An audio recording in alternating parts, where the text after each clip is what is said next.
Bueno, nos vamos al Congreso porque vamos a revisar las reacciones a una carta firmada por 27 oficiales condenados en Punta Peuco que enviaron al diputado Gonzalo de la Carrera con el fin de pedir conmiseración para sus subalternos que cumplieron órdenes hace 50 años en el marco del golpe de Estado. Roberto Carrasco está ahí en pantalla. Roberto, ¿cómo estás?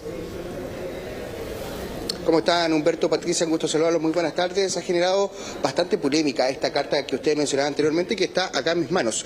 Es una carta que tiene una duración prácticamente de una página y media, en donde comenta lo que tú decías, Humberto, anteriormente. Yo les voy a leer un extracto. Por ejemplo, dice: reconocemos que en el cumplimiento de nuestros deberes y en la forma como lo entendíamos en esa época, muchas de nuestras acciones produjeron violaciones a los derechos humanos con graves consecuencias. También, en otro párrafo, dice: en esta misma línea hemos esperado 33 años para que nuestros superiores asuman la responsabilidad de sus órdenes, las que hoy tienen tras las rejas a nuestros fieles subalternos, que es lo que piden acá, que la justicia haga responsable entonces a las personas que daban las órdenes en ese tiempo. Por lo mismo, en este acto solicitamos para los suboficiales, clases, soldados y empleados civiles la conmiseración del poder político y judicial mediante las medidas necesarias jurídicas o administrativas. Esta carta entonces que está firmada por 27 detenidos presos en Punta Peuco, que busca entonces algunos beneficios carcelarios, principalmente es lo que dicen. Ellos ya llevan bastante tiempo, según lo que han escrito en esta carta, con la solicitud respectiva de poder recibir beneficios, lo que ha generado obviamente diversas reacciones, principalmente por parte del oficialismo del gobierno, en donde comentan que no deberían tener beneficios y que deberían cumplir su condena tal cual es. Otros han puesto a la palestra el debate de la justicia respecto a la situación que han vivido las personas que cometieron estos crímenes de lesa humanidad, como también a los que lo programaron pero no lo hicieron en la práctica. Entonces es ahí donde también los altos mandos dicen que debería haber mayor justicia. Vamos a escuchar declaraciones y seguimos comentando. Hemos esperado 33 años para que nuestros superiores asuman la responsabilidad de sus órdenes, las que hoy tienen tras las rejas a nuestros fieles subalternos. A partir de ello venimos hoy en asumir la responsabilidad de sus actos, como consecuencia del pávido silencio de aquellos que, investidos de sus grados y cargos, no han tenido la grandeza de hacerse cargo de las órdenes que impartieron a sus subordinados. Por lo mismo, en este acto solicitamos para los suboficiales, clases, soldados y empleados civiles la conmiseración del poder político y judicial mediante las medidas necesarias, jurídicas o administrativas, para que puedan estar junto a sus seres queridos. Perdón y empatía con todos aquellos que siguen con una herida abierta y no pudieron darle santa sepultura a sus víctimas.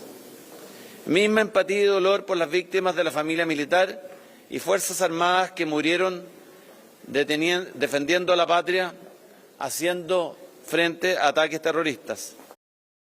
Esta carta refleja de alguna manera una situación que es real y que es que muchos mandos, incluso muchos civiles que participaron y fueron cómplices de la dictadura, finalmente nunca pagaron no se estableció ninguna condena, ni tampoco civilmente, y la prueba mayor es el propio Pinochet. Pinochet murió en la más absoluta impunidad. Sin embargo, eso no impide que los ejecutores o los mandos medios también deban asumir su propia responsabilidad penal. Ellos también deberían mostrar algún grado de arrepentimiento y, sobre todo, lo que sería mucho más valioso, entregar más información. Yo creo que hasta ahora hay mucha información que está oculta, que existen aún pactos de silencio. Poco a poco comienzan a morir las personas que tuvieron responsabilidad. Por lo tanto, creo que esta petición me parece poco pertinente, inoportuna y además creo que bastante desvergonzada, por decirlo menos. Si hay un consenso a 50 años del golpe, es que nunca más pueden haber golpes de Estado, nunca más violaciones a los derechos humanos y que tiene que haber justicia y reparación. Las condenas de los tribunales de justicia se tienen que cumplir, sobre todo respecto de genocidas que hicieron de la tortura y de la desaparición de personas un sistema.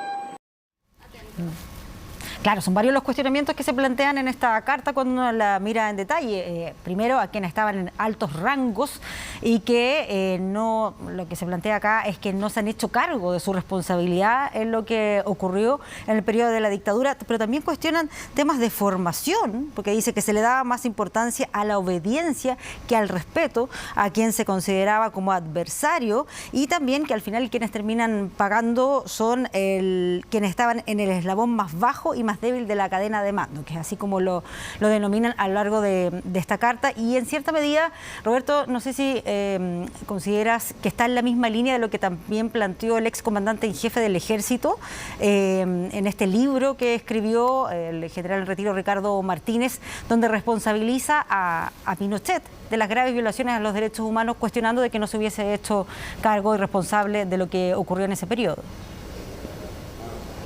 Sí, totalmente lo cierto, Patricia, concuerdo contigo. Lo de Ricardo Martínez también causó bastante polémica acá en el Congreso Nacional, principalmente porque en sus declaraciones, claro, él hacía responsable a Augusto Pinochet de todo lo que ocurrió desde el golpe de Estado hacia adelante, y también porque decía que los partidos políticos de aquella época tenían que hacer una reflexión importante, que ellos también son responsables del clima que había en aquel contexto, y que además ellos también, a través de una carta en donde dicen que el gobierno de Salvador Allende es inconstitucional, en agosto de 1973 también muchos de ellos solicitaron este golpe de Estado y después nos hicieron responsables. Entonces también hay que seguir reflexionando en materia de derechos humanos y de lo que ocurrió desde 1970 hasta 1989. Y además lo que comentaban acá es que, claro, la carta, que tiene una extensión de una plana y media, no habla nada, sobre todo pensando, por ejemplo, en lo que respecta a dónde están los cuerpos de muchas personas que aún no se saben y que sus familiares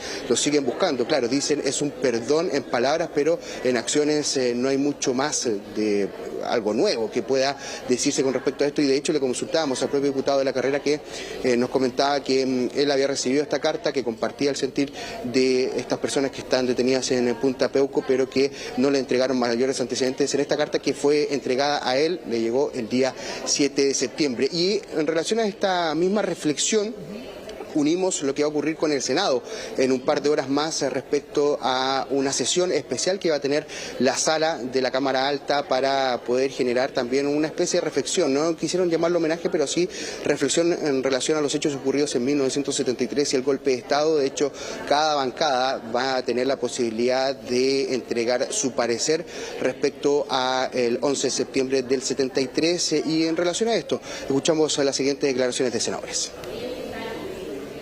El Senado siempre ha estado por arriba, en términos de señalar ciertamente que los procesos históricos tienen visiones distintas.